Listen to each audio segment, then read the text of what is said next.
So here we have the ScanNCut machine and I've got it plugged in. I will just give you a quick talk around the front area of the machine because I just want you to become familiar with a couple of things.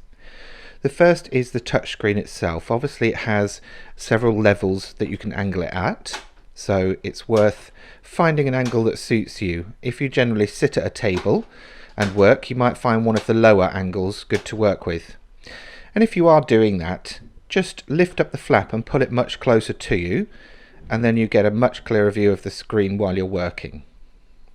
While we're looking at the screen, I will just give you a quick talk around the buttons. Obviously you have your power button, that's your on and off button, so we can turn it on and off with that, as you would expect.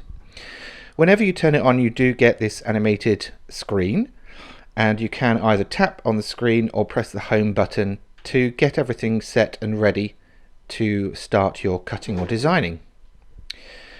The settings button is here, and that accesses the settings menus, and we will be going through those individually later on in this series of videos.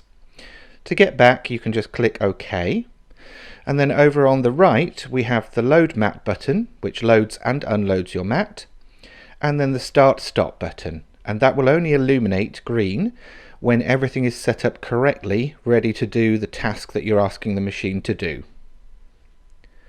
So other than that, we have obviously the mat feeding area, and your mat will always go in underneath the rollers. That's very important, and it's important to line it in evenly as well, because when you press that load mat button, if it's not lined up correctly, it might sort of take it in a bit wonky. But the machine will know this, it will tell you, and it will give you an idea of what to do next.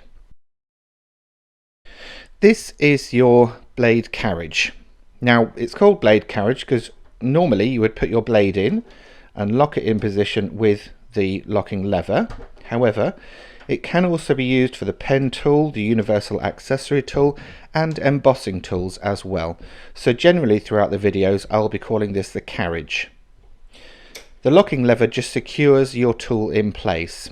If ever you sometimes find, perhaps while you're drawing, it's not drawing correctly, often I've seen at workshops that people haven't dropped this down, so just make sure that's in place when you've inserted the tool and you'll be good to go. Now there are a couple of tools that are supplied with your machine. The first is the spatula, and this is a multi-purpose tool. Not only is it good for getting things off your mat and helping you release them, the top side is actually smooth, so it's there to help you smooth down your cardstock. And you'll pop your finger on the foam pad on the back and then just place it on your mat and rub it all over the cardstock to make sure that it's got good adhesion all down, and that good adhesion is the key to getting good cuts.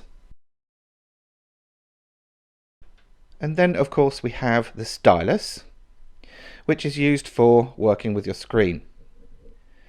If you have one of the later models of the ScanNCut, there is a cubby hole behind the screen where you can position it and store it while you're not using it.